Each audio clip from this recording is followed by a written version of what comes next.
कि कहानी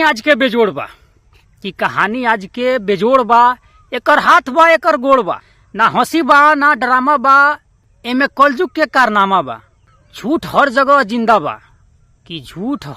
जिंदा बा सोच होत शर्मिंदा बा। आन के मड़वा में गाड़ी सोहर झूमर मन के भावेला बड़ा भावेला। अब पता तो चलेला जब अपना पर आवेला। साफ सुनाई उहे देला जे पीठ पीछे बतियावेला अपन अपन कोई के ऊ सपना सही को देखावेला।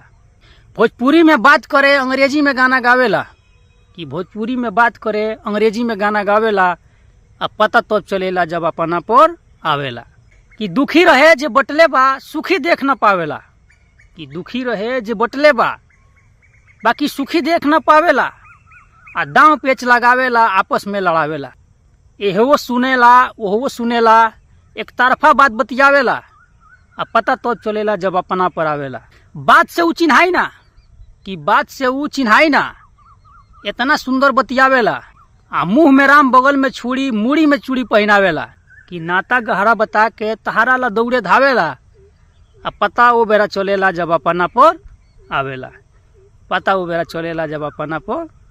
आवेला। यह बात कलजुग की कहानी।